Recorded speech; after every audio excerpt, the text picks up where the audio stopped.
오늘 이렇게 귀중한 자리에 초대가 돼서 제가 강의를 하는 것에 대해서 무척 영광스럽게 생각합니다.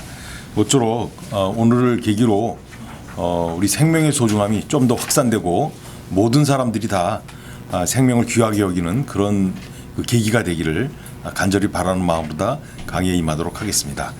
예, 오늘 제가 잡은 주제는 아까 1교시 때는 윤정현 총장님께서 자살 예방에 대해서 주로 강의를 해주셨는데 저는 생명, 특히 그 중에서도 동학 천도교가 가지고 있는 생명 사상이 무엇이냐에 대한 얘기를 하도록 하겠습니다. 그런데 동학을 얘기하려면 짧게나마 동학의 역사 얘기를 또 해야 되기 때문에 그 얘기서부터 제가 시작을 하도록 하겠습니다. 예. 여기 이제 제가 정조대왕의 초상화를 얹어놨는데요. 정조대왕은 아시다시피 우리 17세기 말에 조선의 군주였죠. 22대 군주였습니다. 그런데 이분이 만약에 살아계셨다면은 어쩌면은 이분이 조금 더 생명을 연장해서 그분이 개혁했던 그 많은 정치들이 실현이 됐다면은 제 생각입니다만 그냥 동학은 안 나왔을 수도 있겠다. 왜냐하면 정조대왕의 그 기본 마인드 자체도 그렇고 그분의 기본 그 원칙이랄까 이것이 모든 백성들을 이 어버이 같은 마음으로 사랑하고 또 그리고 모든 백성이 편안하게 하는 그런 이제 태평성대를 꿈꾸셨던 분이 바로 또 정조대왕이었습니다. 그래서 정조대왕 재임 중에는 적어도 국민들이 그 당시 백성들이 조금은 행복하지 않았을까. 그런데 주지사다시피 정조대왕이 이제 1800년대에 들어서자마자 승하하십니다. 물론 갑자기 돌아가시는 바람에 독살 당했다라는 얘기가 계속 퍼질 정도로다가 그 얘기는 아직도 의문에 쌓여 있는 것이죠. 분명한 사실은 정조대왕이 죽자마자 조선은 다시 옛날에 그 정조 이전의 시대로 돌아갔다는 거예요. 정조대왕이 추진했던 그 많은 개혁 정책들은 다 물거품이 되고 옛날에 그 집권을 했던 기득권 세력들, 이른바 노론 세력이라고 할 수 있는 노론들의 세상이 다시 됩니다. 그래서 정조가 추진했던 개혁 정책들은 하나같이 다 이제 이 물거품 내지 이제 무산되고 그러니까 개혁이 실종돼 버리는 거죠. 그래서 이제 1800년에 돌아가셨으니까 이제 19세기의 시작이 정조의 죽음과 함께 조선의 역사가 시작됩니다. 그러니까 19세기는 어떻게 보면은 우리 민족이 살아갔던 시대 중에 힘들지 않았던 세기가 어딨겠습니까? 지금도 얼마나 힘듭니까? 지난 또 20세기는 또 얼마나 힘들었겠습니까? 식민지 생활도 했고 또 분단도 됐고 동족 상잔의 비극도 있었고 그럼에도 불구하고 19세기 백성들도 진짜 또 살기 힘들었던 시대가 아니었을까? 왜냐하면은 정조대왕이 죽자마자 이제 탐관오리들이 들끓어요. 탐관오리 들끓어서 이제 백성들을 착취해 나가는 게 요 다음 장에 제가 그 다산 정약용 선생이 쓴 애절행이라는 시를 한 대목 옮겨놨습니다. 이러다 보면 너무 또 동학 이외 얘기를 하는 것 같아서 그렇긴 합니다만은 이게 이제 슬퍼한다. 자른 거를 슬퍼한다. 근데 즉 남자의 성기를 그러니까 남자 고추 자른 거를 슬퍼한다는 그런 참 읽다 보면 막 눈물이 앞을 가리는 그런 시예요. 근데 이 다산 정약용 선생이 이제 아시다시피 이제 포항으로다 처음에 유배 갔다가 그 다음에 이제 다시 불려들여갖고 이제 강진 지금은 땅끝 마을이 해남입니다만 그때는 아마 강진도 땅끝 마을이었을 거예요. 그래서 그 강진은 땅끝 마을로다 유배를 가신 거예요. 근데 유배 가셔서 이제 그 탐관오리들에 시달리고 있는 백성들의 모습을 한 짧은 대목을 보고서 이제 이분이 쓴 시예요. 이 애절행이라는 시가. 그러니까 그 당시 삼정의 문란이라고 그렇고 세 가지 이제 이 조세 제도를 통해서 백성들을 얼마나 그 착취를 했습니까? 그 중에서도 이제 가장 백성들을 괴롭혔던 것이 이제 그 군정. 그러니까 군포라고 그러죠. 군대에 가는 거 대신 내는 세금. 근데 이거를 하는데 이 다산 선생이 이제 마을에 이렇게 도착해서 이렇게 휘둘러다 보니까 마을 관가 앞에 웬 여인이 이렇게 피가 뚝뚝 떨어지는 보퉁이를 들고 울고 있더라는 거예요. 근데 그 보퉁이 속에는 남자 고추가 들어있더라는 겁니다. 그래서 그 자른 거를 들고서 울고 있더라는 거야. 그래서 도대체 왜 그러냐 하고 사연을 들어봤더니 이 군정을 그러니까 소위 이제 이 군포를 뺏어 가는데 시아버지가 이미 돌아가셨음에도 불구하고 이 군적에 올랐다고 그래서 세금을 걷어가고 또 남편은 군대 갔다 온 지 얼마 되지 않았는데도 불구하고 또 세금 내라고 그래서 또 걷어가고 이제 갓난아기가 태어났는데 갓난아기는 베네 쪼고리에 물도 안 말랐다는 거예요. 여러분 베네 쪼고리 아시죠? 처음 태어나자마자 아이를 이렇게 감싸주는 그런 그 저고리에 물도 안 말라. 그러니까 이제 태어났다는 거죠. 그 태어난 아기도 사내기 때문에 걔도 군적이 올랐다. 그러니까 걔도 군포를 내야 된다. 해서 걔 군포까지 걷어가는데 집에 이제 줄 게 없으니까 그나마 이제 있는 소, 그 집의 유일한 이제 생명이라고 할 수 있는 그 소마저 끌고 갔다는 거예요. 그러니까 그 소 끌고 가는 장면을 보고 남편이 낫을 들고 들어와서 내 이것 때문에 횡액을 치른다 하면서 자기 고추를 잘랐다는 거예요. 그러니까 부인이 그 잘라진 남편의 성기를 들고 관가에 가서 엉엉 울면서 이게 말이 되냐고 통곡을 하는데 범같이 생긴 문지기가 저리 가라고 야단을 쳐서 쫓겨내갖고 그 바닥에 그 관아 바닥에 누워서 그냥 엉엉 우는 이런 장면을 다산이 쓴 그 장면을 목격하고 쓴 시예요. 이게 애절량이라는. 그러니까 얼마나 그 당시 참혹했느냐라는 걸 알 수 있겠죠. 그 당시 뭐 이 1800년대 당시에 그 이 국내 조선의 상황이라는 것은 정조 시대 때 있었던 그런 소위 그 이 조그만 깨끗한 정치가 시도됐다 그것이 물거품이 되고 탐관오리들이 다시 이제 득세하는 이런 시대가 됐는데 이때 그 뭐 말하자면 그 가정맹호라는 말이 있습니다. 가정맹호 이게 이제 공자가 이 산길을 걸어가다가 어떤 이제 잠깐 쉬었다 가자라고 해서 숲속에서 쉬고 있는데 웬 여인이 통곡을 하고 있더라는 거예요. 그래서 보니까 무덤 앞에서 통곡을 하고 있더래. 그래서 아유 참 안타깝다고선 제자를 시켜서 어느 분 무덤인지 물어나 봐라라고 했더니 이제 그 제자가 가서 아유 어느 분 무덤이라 이렇게 어느 분이 돌아가셨습니까라고 여쭤봤더니 자식이 죽었다는 거예요. 그래서 아이고 안 됐네요. 근데 그 무덤 뒤에 또 조그만 무덤이 하나 있더래요. 그래서 저건 누구 무덤입니까? 그랬더니 남편 무덤이라는 거야. 그 뒤에 또 무덤이 있대요. 저건 누구 무덤입니까? 시아버지 무덤이라는 거야. 그러니까 3대가 거기 묻혀 있는 거예요. 그래서 아니 도대체 어떻게 3대가 이렇게 다 돌아가셨습니까? 라고 했더니 호랑이가 잡아갔다는 거예요. 잡아먹었다는 거 호랑이한테. 그러니까 깜짝 놀라서 아 그럼 여기가 호랑이 나오는 숲입니까? 그랬더니 그렇다는 거야. 그러니까 공자가 그 제자들 섞은 얼마나 놀랬겠어요. 호랑이 나온 숲에서 지금 쉬고 있는 거 아니야. 그래서 아이고 내려가자 하고서 이제 도망치듯이 이제 내려가면서 그 여인더러 같이 내려가자고 했더니 그 여인이 싫다는 거예요.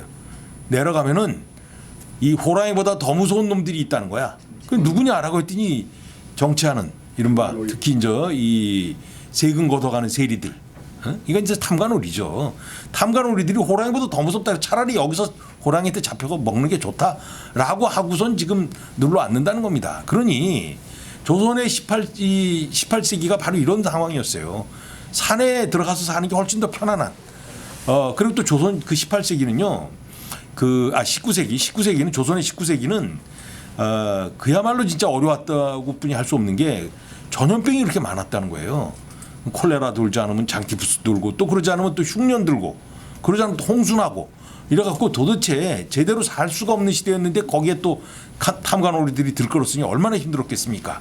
그런 열악한 상황 속에 처해 있었던 것이 당시 조선의 19세기의 모습이었습니다. 그리고 또 이때는 또 세계관도 무너졌어요. 뭐 아시다시피 이 서세가 동진하는 시대가 또 19세기 아닙니까? 중국이 아편 전쟁을 통해서 무너지고 그리고 이제 우리도 곧 중국이 무너지니까 큰일 났다. 우리도 곧 침략당할 거 아니냐라는 그런 위기 의식이 팽배돼 있었던 시대가 바로 1800년대 이른바 19세기라고 볼 수 있습니다. 그 19세기에 등장한 것이 바로 동학이죠. 우리가 알다시피 이제 수훈 최재우 그리고 해월 최시영, 의암 손병희 그리고 추남 박인호 이 네 분의 스승님이 이제 등장을 해서 19세기서부터 등장을 하셔갖고 20세기까지의 소위 동학 천도교의 역사를 이끌어 오신 분들입니다. 이분들 중에서 이제 가장 먼저 거론할 수 있는 분이 바로 이제 동학을 창도하신 수훈 최재우죠. 수훈 최재우는 경주 사람입니다. 경주 사람이고 이분은 그 아버지가 근암곰 최옥이라는 분인데 소위 경상북도의 최고 선비였다라고 해도 무방할 정도로다가 엄청난 지식인이었어요. 소위 이 퇴계학 경상북도 쪽은 아무래도 퇴계학이 센데 아닙니까? 근데 그 퇴계학을 제대로 전수받은 당시 경북에선 최고의 인재다라는 평가를 받으실 정도로 다 뛰어나신 분이 바로 아버지 근암 최옥이라는 분이었어요. 그래서 이분이 지방에서 향시라고 그러죠. 지방시. 과거를 보는데 이제 지방시를 보면은 무조건 장원급제입니다. 거기서는 8번 봐서 8번 다 장원급제였어요. 그런데 중앙에서 장원급제 지방에서 장원이 되면 그러니까 과거에 통과가 되면 이제 서울로 다 올라가서 전시라고 해서 이제 전시를 보는데 중앙에 올라가서 보면 떨어지는 거야. 8번 봤는데 8번 다 떨어졌어. 그러니까 뭐 어떻게 하겠어요.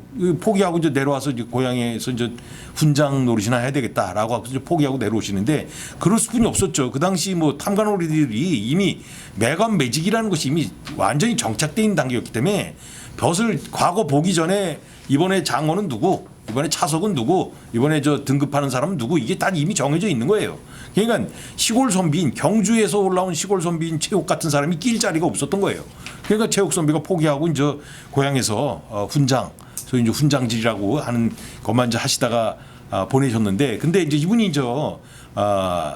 나이가 60이 넘으셨어요. 근데도 불구하고 이제 아들이 없었던 거야. 그런데 또 조선의 그 또 고리타분한 우리 그 사대부 집안에서는 또 아들이 없으면 안 되잖아요. 그래서 어떻게든 아들을 낳기 위해서 뭐 이제 이렇게 상처하신 다음에 이제 후처도 얻으시고 그랬는데 그런데도 계속 딸만 생산이 되고 아들이 없는 거예요. 그래서 이제 60 넘으시니까 포기하고 양자를 들이셨어요. 근데 이제 그 당시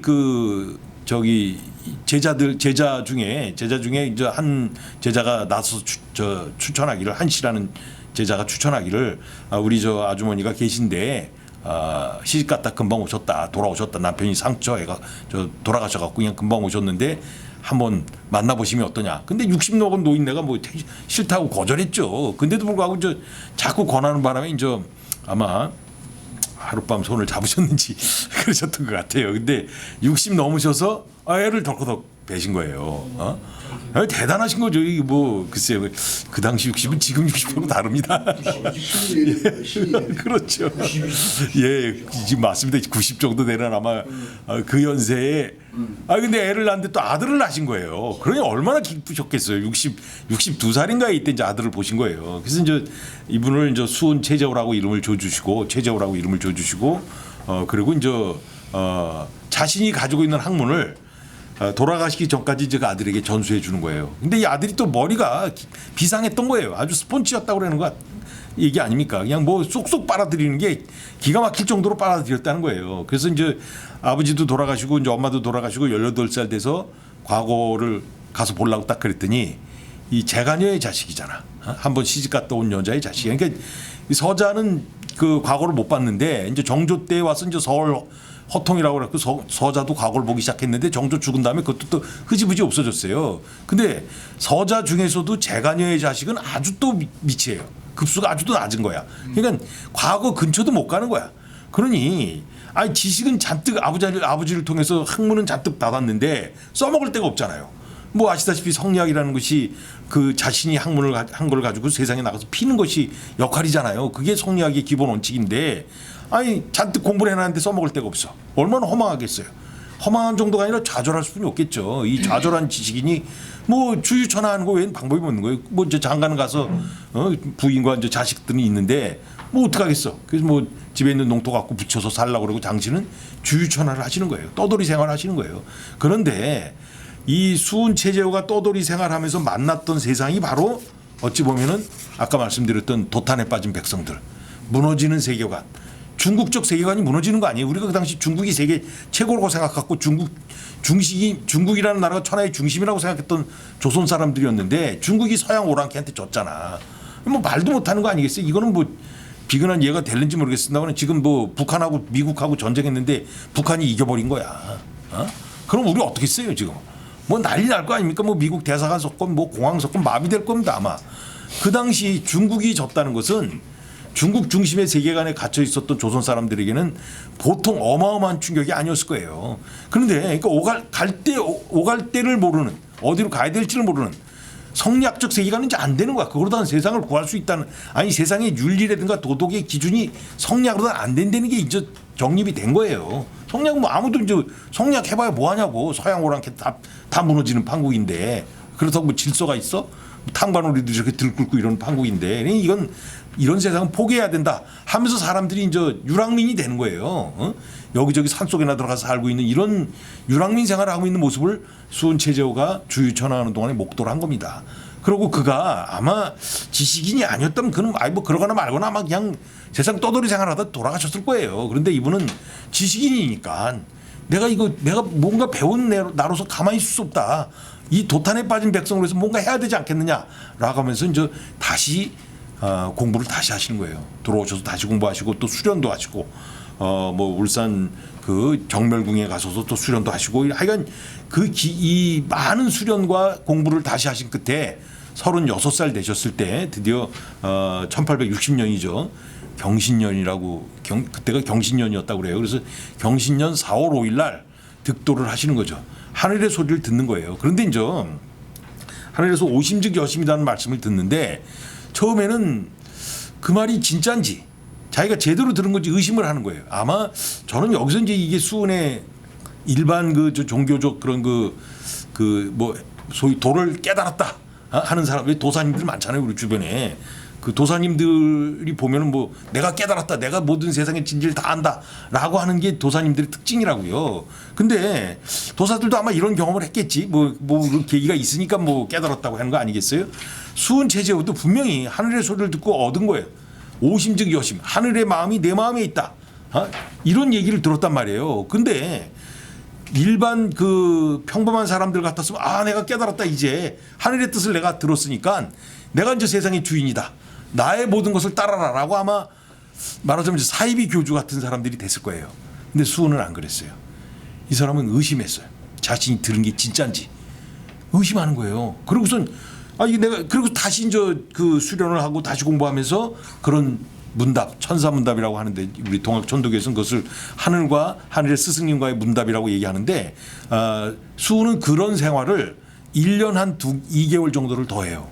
그러니까 보통 이 사이비 교주하고는 비교가 안 되는 거예요. 이분은 지식인이었다는 건 이걸 통해서 이해할 수 있다고 보는데 여하튼 자신이 깨달은 도를 확인하기 위해서 1년 2개월 동안 다시 수련하시고 다시 공부하십니다. 그러고 나서 비로소 이건 진짜다. 하늘의 소리를 내가 진짜 들은 거고 또 하늘의 진리를 나를 통해서 하늘이 나에게 이 세상에 피라고 하는 것이었구나라는 걸 깨닫고 세상에 피기 시작하죠. 그래서 첫 번째 피인 상태가 이 첫 번째 수은 최재호가 도를 얻고 나서 처음 이 실천하신 게 뭐냐면은 사모님, 박씨 사모님이요. 그 부인이죠. 부인에게 큰 절을 올린 거예요. 근데 여러분 생각을 해보세요. 조선에 그래도 사대부 집안인데 양반 가잖아요. 수은이 뭐 아무리 재가녀의 자식이니 뭐 어쩌니 하더라도 양반가 출신인데 부인에게 여자에게 큰 절을 해? 상상할 수도 없는 거예요. 아마 그 당시 박씨 부인 깜짝 놀랐을 거예요. 내 남편 아마 미쳤다고 그랬을 거야. 이제 드디어 미쳤군. 맨날 어디 토굴에나 들어가질 않나, 아니면 뭐 수련한다고 자기 방에 들어가서 공부 다시 한다고 나오지도 않고 이러는 생각만 하더니만 드디어 미쳤구나라고 아마 했을 거예요. 근데 아마 수은 최재호는 그렇게 얘기했던 것 같아요. 내가 그동안 고행 끝에 얻은 게 있는데 그게 바로 하늘이 내 안에 들어있다는 것을 내가 얻었다. 내가 얼마나 위대한 존재라는 걸 깨달았는데 나는 나만 들었는 줄 알았는데 당신에게도 하늘이 들어있군요. 그러니 내가 소중한 것만큼 당신도 소중한 존재요. 그래서 그동안에 내가 당신에게 뭐 조선의 여자들의 생활이 다 힘들었을 거 아닙니까? 그러니까 어렵게 보내고 이랬던 것에 대한 사죄의 마음을 담아서 큰 절을 하는 거다. 아마 그러지 않았을까 싶습니다. 지금도 천도교에서는요, 부부싸움하고 그럴 때는 먼저 화해하는 의미로서 남편더러 그 부인에게 큰 절하게 합니다. 저도 해봐야 되는데 전 싸움하고 끝나. 그게 잘 안 되더라고. 그때 이게 실천이 안 되는데 그 당시 163년 전에 그걸 했다는 게 참 보통뿐이 아니다라는 생각을 안 할 수가 없어요. 그러니까 이렇게 하고 그 다음에 또 내가 들어있는 이 하늘이 내 몸에 들어있다는 걸 깨달았는데, 그럼 내가 하늘을 가지고 있으니까 얼마나 위대한 존재입니까? 소중하고 위대한 존재잖아요. 근데 내 부인도 들어있어. 근데 내 부인하고 나만 들어있는 줄 알았더니 아니야. 주변에 있는 모든 사람들이 다 들어있는 거야. 특히 자기 집에서 부리고 있던 여종이 둘이 있었어요. 그 여종을 종이라고 하대하고 그랬을 거 아니에요. 그들도 하늘을 가지고 있는 위대한 인물인데, 위대한 인간인데, 그래서 그 여종을 불러서 보는 앞에서 노비문서를 불살릅니다. 그리고 오늘부터 자유인입니다. 그러나 이제 자유니까 해방이니까 나가라 라고 하면 내쫓는 거예요. 그거는 그러지 않겠어요. 그 여종들이 평생 부업되기 밥순이나 하고 그랬었는데 나가서 하려고 그러면 내쫓는 거지. 어떻게 사냐고. 그 여종들 둘 중에 나이가 좀 들은 여종은 큰 며느리로 다 삼습니다. 그리고 나이가 어린 여종은 수양딸로 다 삼아요.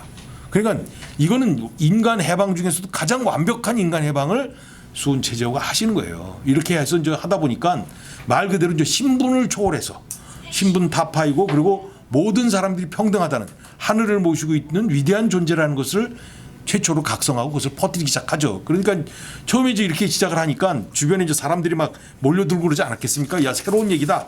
성리학 이외에 새로운 얘기다라고 하면서 이제 사람들이 몰려드는데 이러면 또 불안하죠. 사람들이 몰려들면 아무래도 관이 수상하게 보잖아요. 지금도 사람 많이 몰려 있으면 관이 제일 먼저, 경찰이 제일 먼저 오잖아요. 왜 저거 뭐 하는 짓들이야? 이러면서 저 무슨 꿍꿍이들을 하려고 그래? 이러면서 경찰이 오는 것처럼 그때도 아마 그랬을 거예요. 그래서 이제 몸을 피신합니다. 어디로 피신하느냐? 전라북도 남원으로 다 피신하십니다. 그래서 남원에 가신 이유는 여러 가지가 있습니다만은 특히 당신이 깨달은 바를 글로서 남기고 싶은 생각을 하셨던 것 같아. 정리를 하신 거예요. 그러니까 우리가 동학이라고 얘기합니다만은 수은 최재우가 처음에 깨달은 것은 무국대도였어요. 무국대도라고 그랬어요. 근데 동학이라는 말을 최초로 다 쓴 것은 남원에 와서입니다. 남원의 은저감이라는 조그만 암자를 그 덕미람이라는 이 암자에 방을 하나 얻어갖고 거기서 이제 은저감이라고 이 당호를 붙여놓고 그러고선 거기서 이제 그 당신이 깨달은 바를 정리를 하시죠. 그게 이제 지금 우리들 옆에 있는 사진에 있는 이 동경대전과 용담유사인데 동경대전은 이제 순한문으로 다 쓴 글이에요. 그러니까 이거 한문 글이니까 자기 같은 지식인은 볼 수 있지만 일반 백성은 못 보잖아요. 일반 백성이 한문하는 사람은 얼마나 있었겠어. 그래서 이제 한문 경전이라고 할 수 있는 동경대전과 용담유사 순한글, 이건 뭐 누구든지 읽을 수 있는 순한글로 다 쓴 경전이 바로 용담유사입니다. 근데 용담유사는 또 특징이 이게 또 가사체예요. 그러니까 응원을 이렇게 읊조릴 수 있는 가사체예요. 그러니까 글쎄 뭐 제 생각입니다만 우리나라 최초의 랩송이 아닌가.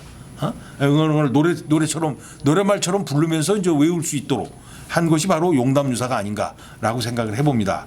자, 수은 최재우의 이런 그 수은 최재우가 깨달은 바를 우리는 시천주라고 합니다. 하늘을 내가 모시고 있다.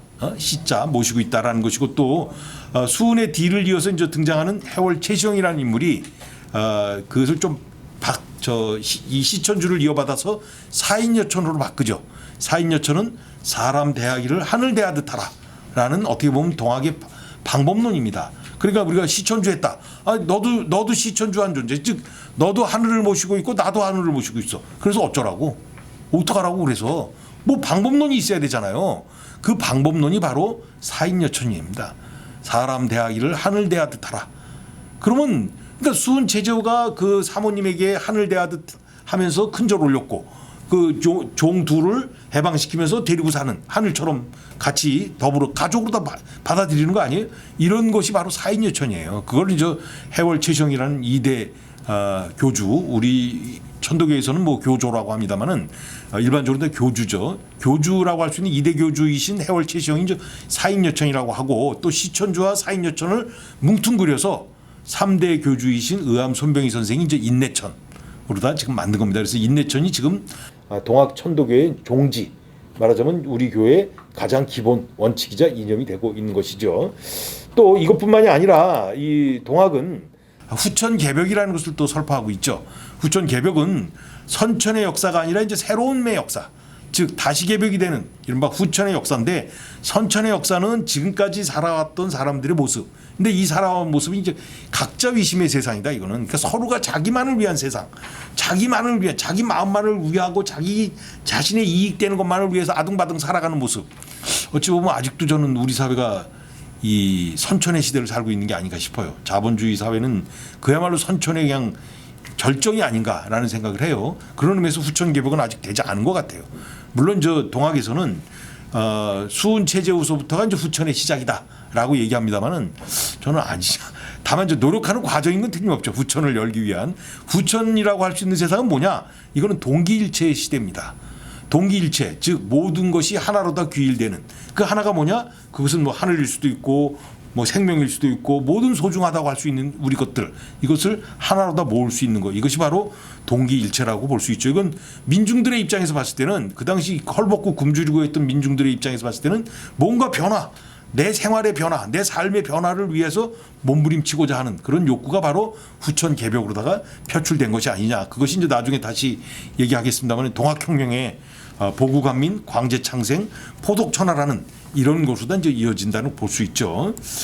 요 다음 장면이 바로 이제 그 지금 여기 있는 사진이 요 사진 컷이 요 위에 있는 사진 컷은 요건 저 용담유사입니다. 아까 말씀드린 저 순 한글 가사체 용담유사고 요 아래 있는 사진은 이건 저 은저감 그 남원에 있는 전라북도 남원에 있는 그 덕미람의 조그만 암자인 그 은저감인데 지금은 덕미람이 없어졌어요. 없어져 갖고선 지금은 그냥 여기 터만 남아 있습니다. 그래서 지금도 가면 여기 이제 표시석만 이렇게 표시만 여기서 수훈 최재우가 동경대전과 용담유사를 쓰기 시작했다. 그리고 동학이라는 타이틀을 여기서 시작을 했다. 한데 이제 여기서 또 저 검가라는 노래를 불렀어요. 이 저 칼춤이죠 이게.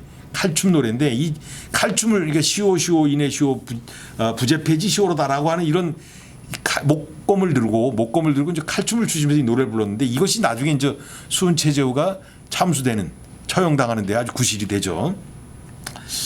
요 다음 컷은 요건 그 관련된 영화들 요게 이제 요기 수훈 최재우라는 영화고요. 요건 그 용담정 그 수훈 최재우가 득도한 이른바 이제 도를 깨달은 하늘과 이제 천사문답을 했다고 하는 장소가 바로 용담정인데 지금은 이제 이렇게 근사하게 좋습니다만 옛날에는 아마 조그만 정자였겠죠. 아니면 초가집 정도가 아니었을까라는 생각이 들어요. 요 아래 사진은 아래 컷은 요건 수훈 최재우가 참수당하기 직전에 그 처형당하기 직전의 모습입니다. 근데 그리고 요 옆에 있는 개벽이라는 이 영화 포스터는 임권택 감독이 만든 해월 최시영 선생의 일대기를 그린 영화입니다. 요건 그러니까 이제 이 해월 최시영은 2대 교주죠. 근데 이제 수훈 최재우가 사실 수훈 최재우는 동학을 창도하고 뭐 많이 퍼뜨리지는 못했어요. 그 말씀드렸듯이 아까도 말씀드렸듯이 만들자마자 그것을 내가 진짜인지 의심을 했기 때문에 이거 1년 2개월 동안 또 다시 공부하고 또 다시 수련했단 말이야. 그러고 나서 이게 진짜구나 하면서 이제 피기 시작했는데 또 관이 추적을 하니까 또 도망가야 됐단 말이야. 남원으로다가. 그래서 이제 거기 가서 또 7개월 동안 있으시면서 경전을 저술하시고 돌아오셔서 이제 하늘의 뜻에 따라 체포가 되세요. 그러니까 수훈 최재우는 도를 깨닫고 3년 만에 체포되는 거예요. 1863년에 12월 달에 이제 체포가 됐습니다. 그리고 이제 서울로다가 이제 압송이 돼서 오는데 죄인이라고 그래갖고 압송이 돼서 오는데 과천까지 왔는데 철종 임금이 승하한 거예요. 철종 임금이 돌아가신 거예요. 그러니까 나라가 국상을 맞이했잖아. 그러니까 서울에서 죄인을 처벌할 수가 없었어요.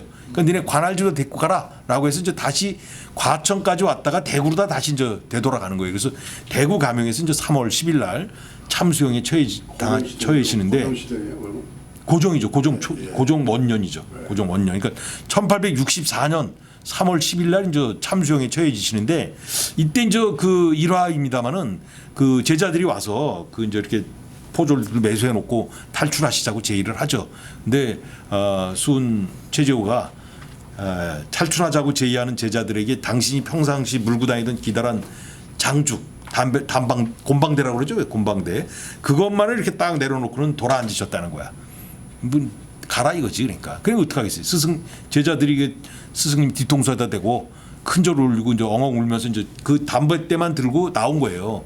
그러고 나서 이제 해월하고 모여서 도대체 스승님이 왜 이 담뱃대를 왜 주셨느냐. 그리고 이제 그 순간에 이제 이 수훈 최재우는 이제 참수 목이 떨어지는 참수형에 처해져서 이제 3월 10일 날 이제 참수형으로 다 돌아가셨죠. 그러니까 동학의 이름으로다가 순도하신 도를 지키다 돌아가신 1호가 바로 수훈 최재우죠.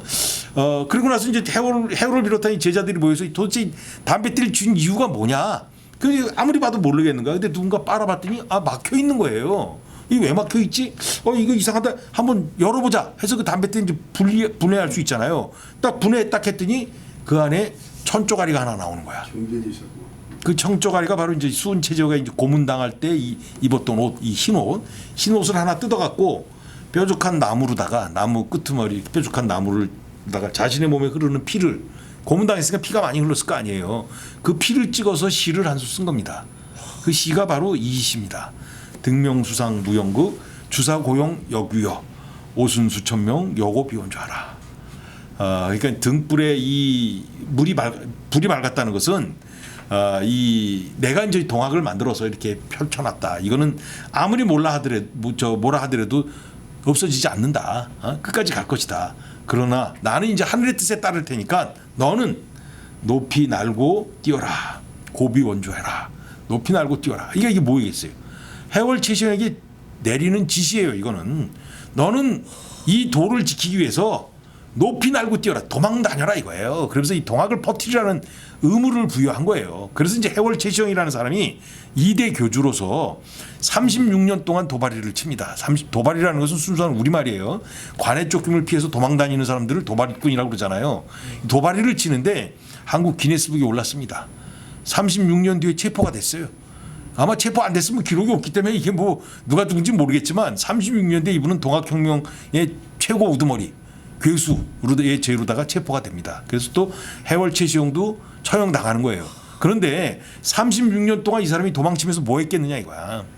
이 해월 최시영은요, 특히 수은 최재호는 정말 지식인이었어요. 근데 해월은 지식인이 아니에요. 이분은 어려서 조실부모 해갖고 남의 집 머슴 생활도 하고, 그리고 또 저 제지공, 이 종이 공장이 직공 생활도 하고 하면서 아주 어렵게 크신 분이니까 공부할 기회가 없었겠죠. 그런데도 불구하고 이분 시대 때 이분이 36년 동안 전국을 도망 다니면서 동학을 퍼뜨리는 거예요. 우리는 1894년 동학혁명을 얘기하죠. 호남을 비롯해서 전국적으로 다 동시에 일어났잖아요. 그게 어떻게 해서 가능했겠어요? 해월 최시영이 전국을 도망 다니면서 동학을 심어놨기 때문에 가능했던 거예요. 그런데 최시영이 도망 다닐 때 그냥 다녔겠습니까? 이 사람 별명이 최보따리예요. 보따리 하나 메고 도망 다녔던 최보따리야. 그런데 이분이 바로 몸으로서 도망 다니면서 동학을 하는 사람들이 이렇게 해야 된다는 것을 실천하신 분이에요.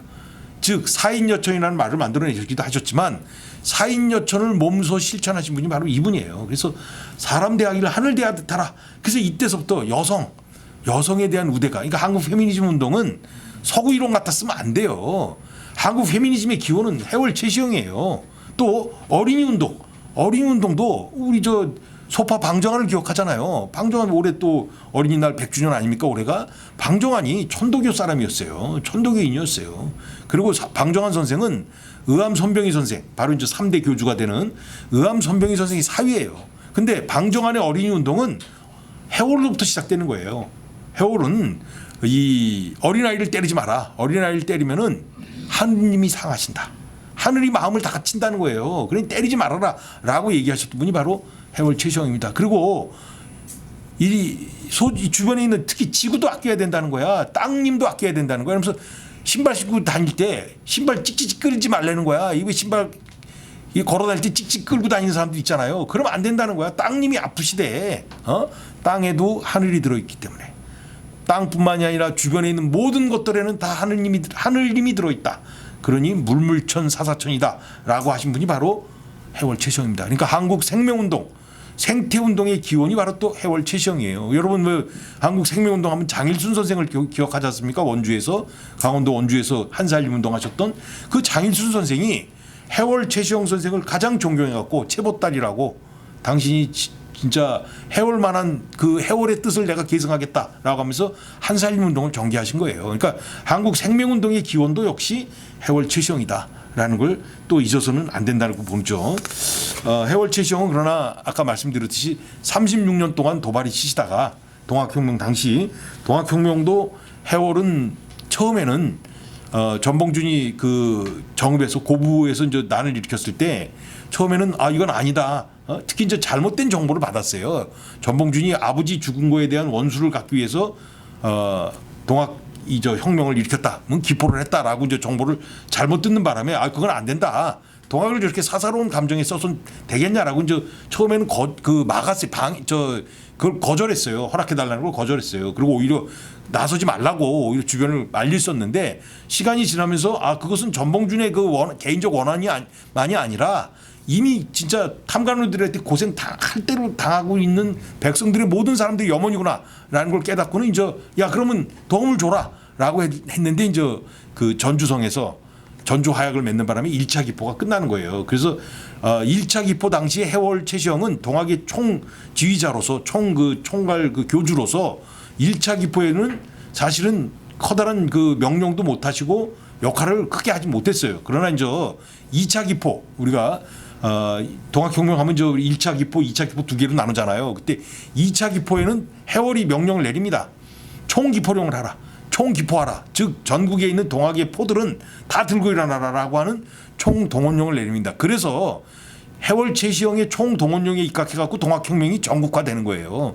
우리는 동학혁명은 전봉준만 기억하는데 전봉준은 호남의 일정한 정도의 초창기에 큰 역할한 건 틀림없죠. 그러나 전국에서 동시다발적으로 호남을 제외한 뭐 경상도, 강원도, 충청도, 경기도, 황해도, 심지어 평안도까지 그 동학도들이 총걸개하게 된 것은 해월 최시영의 명령이었습니다. 그리고 그때 해월이 호남의 이 총지휘자로선 전봉준을 지명하고 호남을 제외한 나머지 지역, 경상도와 평안도까지의 나머지 지역의 총괄 지휘자로서는 34살 먹었던 그 당시 34살 먹은 의암 손병희를 지명합니다.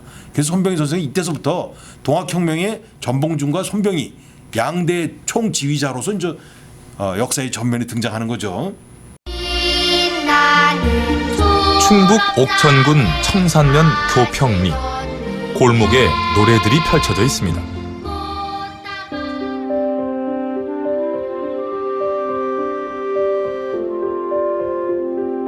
홍난파, 박태준 등과 우리나라 4대 작곡가로 꼽히는 이 마을 출신의 작곡가 정순철의 노래들입니다.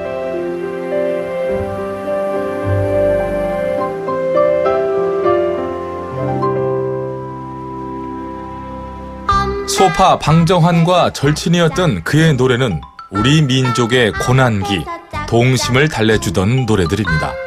한숨은 잠자고 아빠 주름살 펴져라 햇님 보면. 그런데 작곡가 정순철의 평전을 보면 뜻밖의 한 사람이 나옵니다.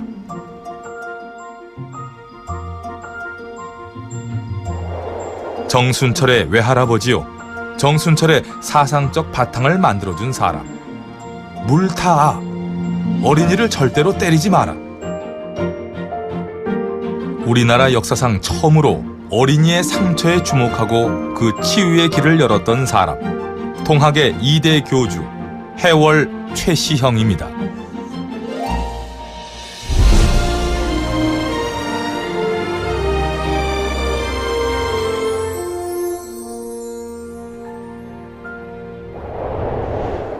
평상시에도 어린이들에게 존댓말을 썼다는 소파 방정환.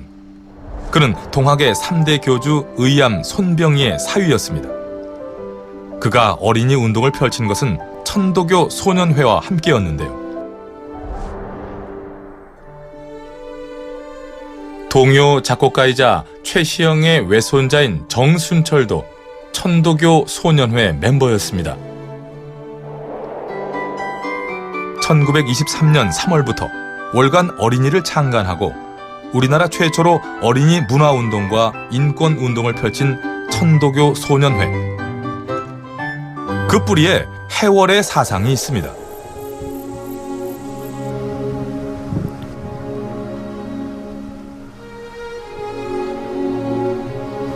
그는 사람이 곧 하늘이며 사람을 부귀 빈천이나 남녀노소 적서, 반상으로 차별해서는 안 된다는 평등 사상을 역설합니다. 가난하다 하여, 양반이 아니라 하여, 서자, 여자, 어린이라 하여 사람이 차별받아서는 안 된다는 그의 이야기는 무너져가는 조선 백성의 마음을 치유할 처방전 같은 것이었습니다. 그런데 해월의 사상을 알려면 먼저 만나야 할 사람이 있습니다. 동학의 창시자 수은 최재우입니다.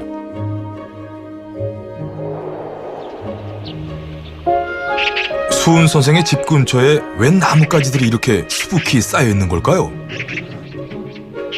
아유, 이 집 어르신 말씀을 들으려고 온 사람들이 좀 많아야죠. 빈손으로 오기 뭐해서 곶감 들고 들어오는데 그 가지가 이렇습니다. 나무하러 갈 필요가 없어요.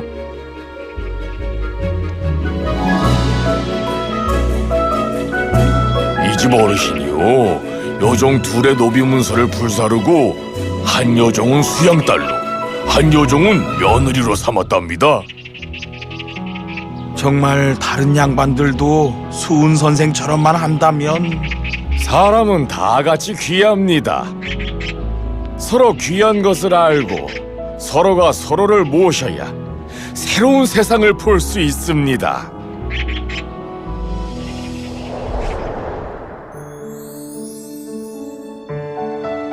미국 대통령 링컨이 노예 해방 선언을 한 것보다 3년이나 앞서서 자신의 집 여종을 해방시키고 자신의 수양딸과 며느리로 삼았던 수은 최재우.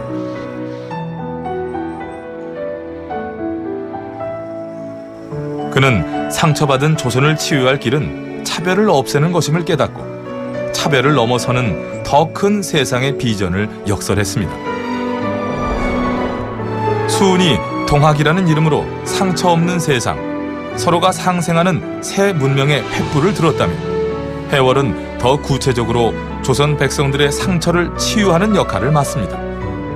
소문으로만 전해지던 동학의 가르침을 책으로 엮어냈고 이념이었던 가르침들을 실천으로 만들어냅니다. 아이를 때리지 말라는 물타 설법이 대표적 예입니다.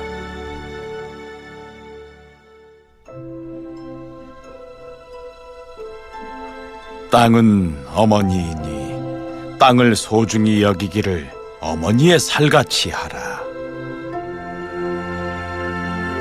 아이가 하눌림이다. 아니, 세상 모든 사람에게는 다 하눌림이 사신다. 저 소리는 누가 물레를 잡는 소리인지. 우리 며느 아기가. 우리는 밥을 먹는데 밥도 거르고 물레질을 하는 저 어린 여인네가 진정 그대들의 며느리인가 하눌림인가.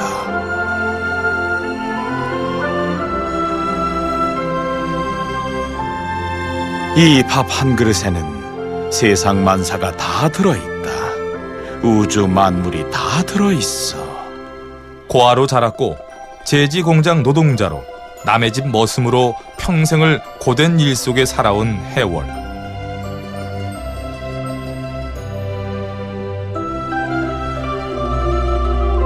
수은 최재우가 관군에 처형된 후 그 역시 35년간이나 관군에 쫓겨 최보딸이라는 별명을 얻습니다. 그러면서도 동학의 불씨를 다시 살려냅니다. 그는 평등하고 서로 돕는 세상을 꿈꾸었지만 그 방법은 철저히 평화에 두었습니다. 일평생 비폭력을 대원칙으로 삼았기에 그를 간디에 비하기도 합니다.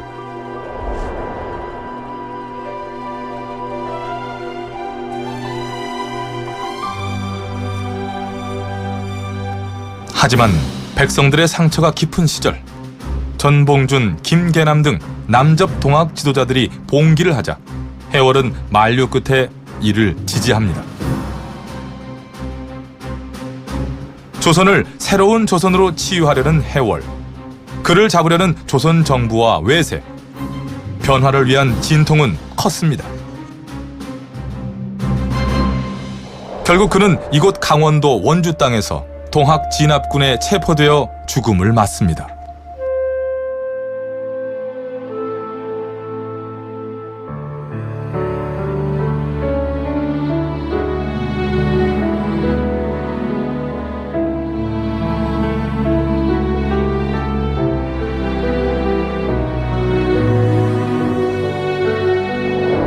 그는 제사상을 자기 자신에게 바치라는 향하 설위 설법을 역설합니다.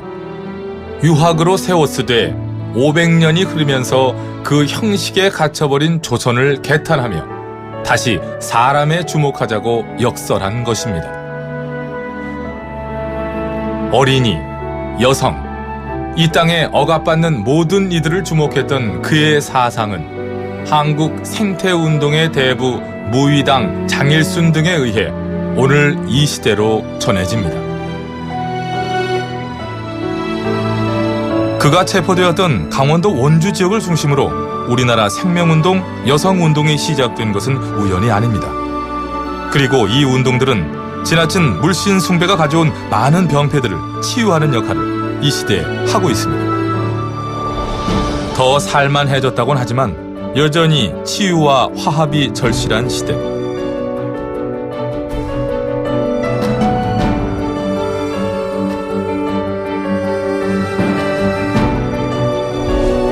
조선의 마지막 시기를 살며 그 시대를 치유할 길을 밥 한 그릇에서 아이의 울음소리에서 찾아내던 큰 눈, 흙 한 줌도, 물 한 방울도 모두 우리 형제며 하늘이라 했던 큰 생각이 그립습니다. 동학은 크게 얘기하면요, 개벽이고, 개벽에서 얘기하는 핵심적 키워드는 모심과 섬김입니다. 모셨다, 내가 모셨다는 거와 상대방을 섬기는 거, 이 두 가지가 동학의 핵심입니다. 그래서 모심이라는 것은 하늘을 내 안에 가지고 있다, 내가 모시고 있다라는 시천주고, 섬김이라는 것은 사인여천입니다. 사람 대하기를 하늘 대하듯 하라라고 하는 사인여천입니다. 그리고 이것의 출발은 역시 시천주의 시자에서부터 출발한다. 그래서 시천주의 시는 내유신령과 외유귀하로 다 나눠집니다. 내유신령이라는 것은 내 안에 신령을 모시고 있다는 겁니다. 근데 내 안에 있는 신령한 이 신령스러운 마음, 뭐 말하자면 내 안에 있는 성스러운 이 마음은 말 그대로 그동안 이기적이었고 그동안 자기중심적이었고 이랬던 마음이 아니라 열린 마음이고, 그리고 이타적인 마음이고, 그리고 말 그대로 진짜 남과 더불어 함께 살아가는 마음가짐, 즉 새로운 인간, 마음의 개벽을 얘기하는 겁니다. 그래서 이 동학에서는 그 지금 천도교단에서 만들어내는 잡지가 신인간이에요. 신인간 제호가, 여기 요즘 그 신인간 편집장도 지금 와 계십니다만은, 신인간이라는 제호가 여기서 나온 거라고 봐도 돼요. 새로운 인간, 즉 마음 개벽을 달성한 인간들의 그 세상, 그 인간들이 중심돼서 만드는 세상, 이것이 동학에서 얘기하는 어떻게 보면 이제 내유신령에서 얘기하는 가장 훌륭한 덕목이라고 볼 수 있고요. 외유귀하는 뭐냐면 외유귀하는 내 몸 밖에서 내 기화가 내 몸 밖에 있다는 건데, 즉 내 안에 내가 탄생했잖아요. 근데 내가 무형의 생명이 부모님을 통해서 유형의 생명으로 탄생했다는 거예요. 그래서 이거는 내가 말하자면 육체를 가졌는데 정신이 포함된 내유신령된 외유귀화한 존재가 바로 나라는 겁니다. 이거는 우주적 질서와 부합되는 그런 것이다라고 볼 수 있죠.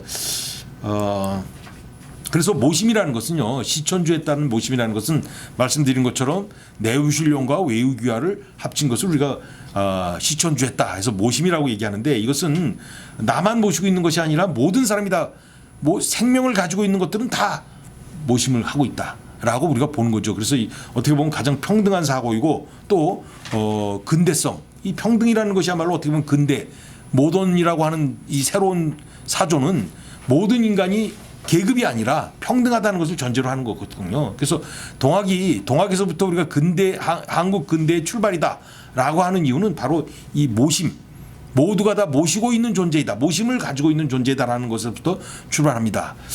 그래서 한울림 모심은 사람과 사람, 사람과 신, 사람과 자연의 평등함을 전제로 하는 사고다라고 볼 수 있고요. 이것을 통해서 이루어진 운동이 바로 적서 차별을 금지하는 것, 또 남녀 차이를 부정하는 것, 늙은이와 어린아이도 또 존대하는 것. 그래서 동학에서는 누구나 다 존댓말을 씁니다.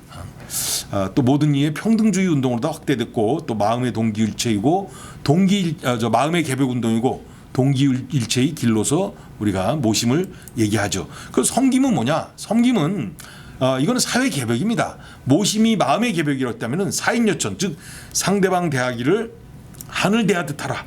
나 이외의 사람들을 이렇게 하늘을 모시고 있는 존재로서 인정하고, 또 내가 소중한 것만큼 그 사람도 소중하다는 것을 인정하고 섬겨라라는 것이 바로 또 동학에서 얘기하는 주요한 텍스트다라고 볼 수 있죠. 그래서 여기서 특히 섬김의 대상이 되고자 하는 것은 사회적 약자들, 여성들, 또 어린아이들, 또 장애인들, 나이 드신 분들, 이런 분들에 대한 사회적 약자에 대한 모심도 게을리해서는 안 된다는 것이죠. 모두가 또 이 하늘님처럼 대할 수 있게 하는 것. 또 여기에는 동학에서는 사람과 사람만을 공경하는 게 아니에요. 해월 최정의 얘기를 다시 또 하겠습니다만은, 해월의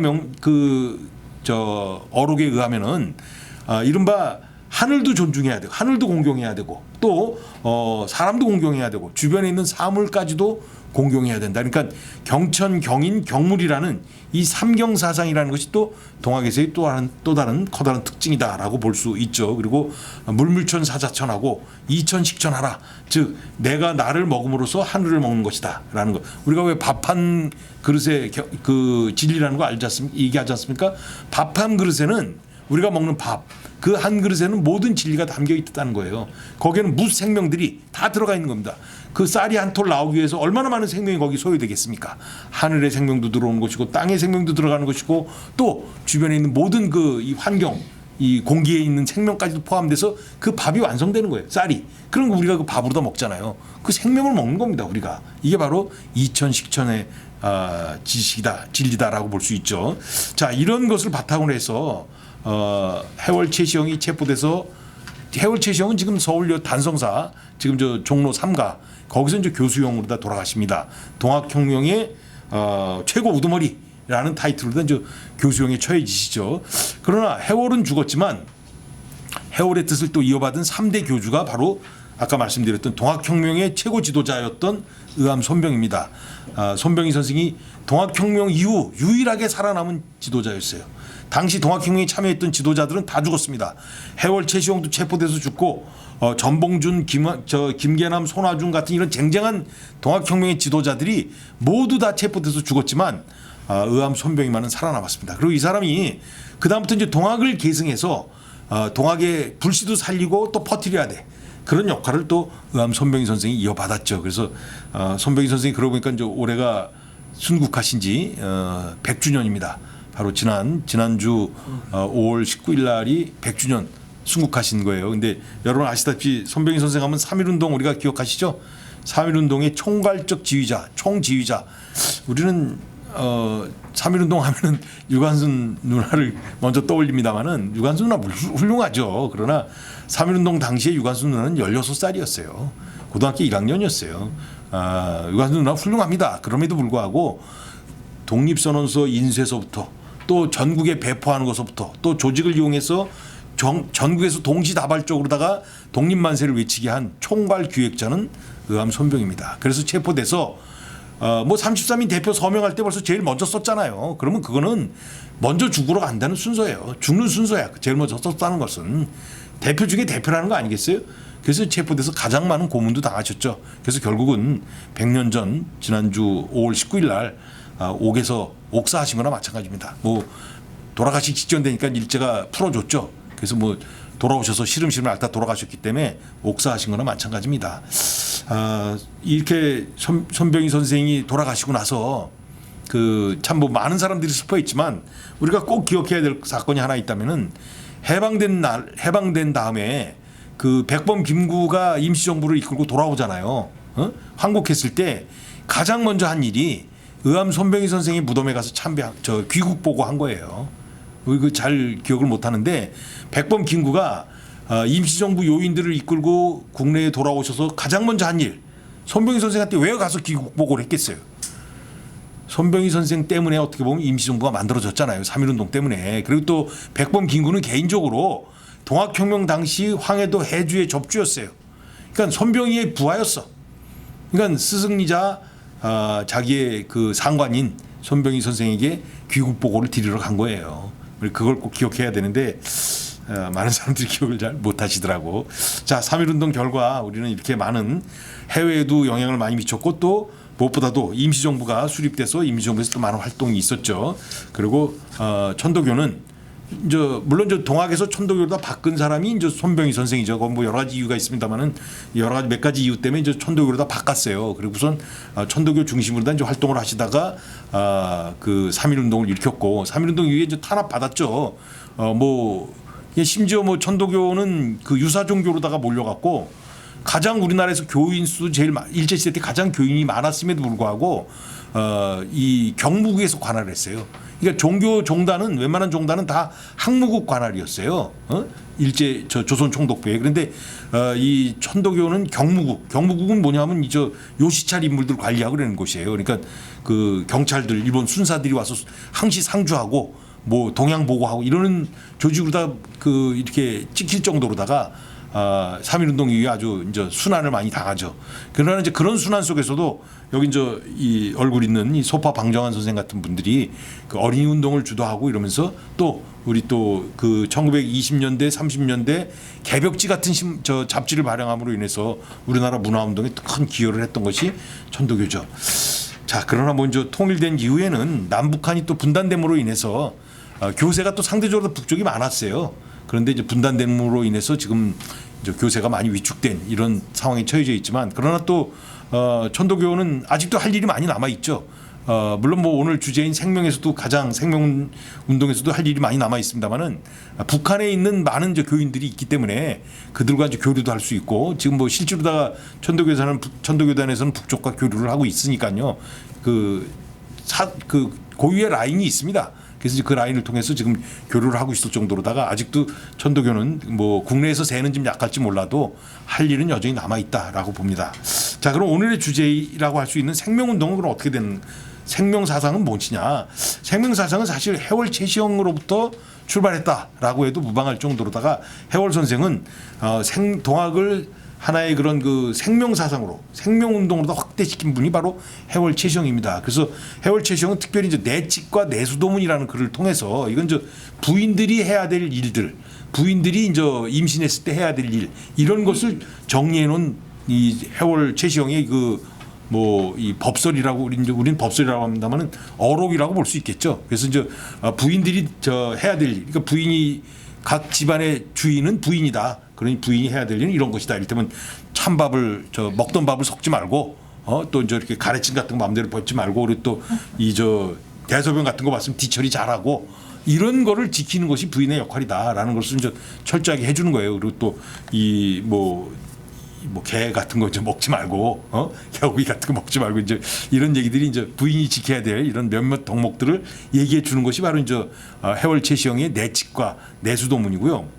그리고 또 이 해월 최시영의 뭐 이 사인여천을 비롯해서 물물천, 사사천, 삼경사상 다 이게 해월 최시영이 만들어낸 어휘들입니다.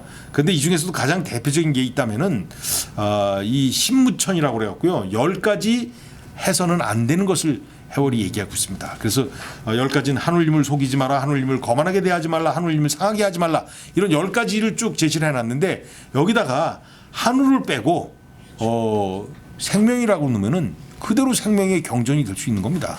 생명을 속이지 말라, 생명을 거만하게 대하지 말라, 생명을 상하게 하지 말라 또는 여기다 자연이라고 넣는다면 자연도 되는 거예요. 자연을 속이지 말라, 자연을 거만하게 대하지 말라, 자연을 상하게 하지 말라. 또 남편으로다가 해놓는다면은 또는 부인으로다 해놓는다면 부인을 속이지 말라, 부인을 거만하게 대하지 말라, 부인을 상하게 하지 말라. 다 맞는 거예요.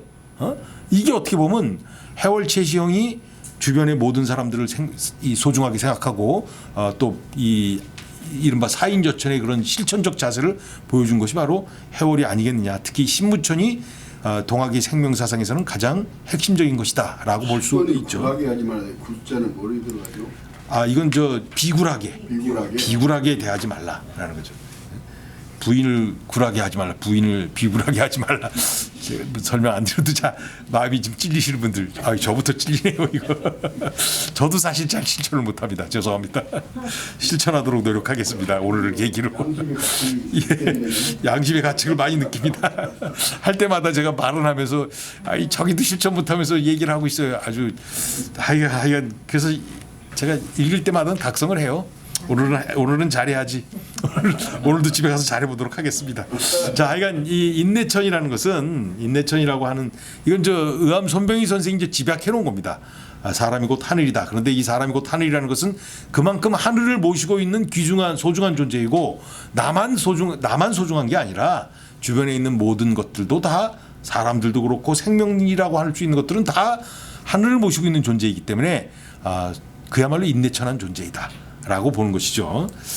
물물천, 사사천까지 포함해서 이것이 바로 동학에서 얘기하는 생명사상이다라고 볼 수 있습니다. 동학의 이 현대적 의미를 볼 수 있다면요, 특히 인내천 사상의 현대적 의미를 얘기할 수 있다면은 이른바 지금 이제 포스트 모던이라고 얘기하지 않습니까? 모던 사회는 모던 사회인데 포스트 이게 후기라고 번역하지 않고 이때는 이제 탈출한다. 즉 이스케이프 탈출한다는 의미로 다 번역을 하는데 탈근대라고 지금 얘기해요. 왜냐하면 근대가 많이 발전해서 우리가 행복하고 우리를 풍요롭게 해준 건 사실이지만 또 많이 불편하잖아. 우리 뭐 더 외롭고 인간 소외를 더 느끼고 이러는 거 아닙니까? 또 물질 문명의 노예가 된 것 같은 이런 모습을 우리가 겪고 있잖아요. 이럴 때 동학이 해야 될 일이 틀림없이 있다라는 차원에서 제가 몇 가지 한번 정리를 해본 겁니다. 자, 결국 인내천이라는 것은 우리 근대성의 출발이고 또 근대성의 발현, 근데 이 인내천을 통해서 우리 민족이 원래 가지고 있던 사고가 등장한 거야. 이 새로 만들었다는 것보다도 우리 어떻게 보면 천손족이라고 할 수 있는 우리 민족이 가지고 있던 그런 하늘을 숭배하는 사상이 근대에 와서 동학의 인내천으로다가 완성됐다. 그래서 우리들 마음속에는 이미 인내천이 다 들어있다라고 볼 수 있는 것이죠. 자, 여러분 지금 뭐 문화운동으로 이렇게 발현되고 있고 또 정신문화적 가치로서 인내천과 사인여천, 물물천, 사사천 이런 것이야말로 어떻게 보면 가장 한국적이고 가장 우리 전통적인 이런 사고다. 그래서 다른 거는 다 없어진다 하더라도 인내천, 사인여천 또는 물물천, 사사천 같은 정신들은 생명을 존엄하게 여기고 생명을 존중하게 여기는 이런 정신은 영원히 살아남아 있어야 되지 않을까라고 생각을 해봅니다. 자, 이것으로 우리 모두 생각하는 생명 존중에 대한 나름대로의 동학에서 얘기하는 생명 존중 사상에 대한 강좌를 마치도록 하겠습니다. 예, 고맙습니다. 오늘 우리 행자부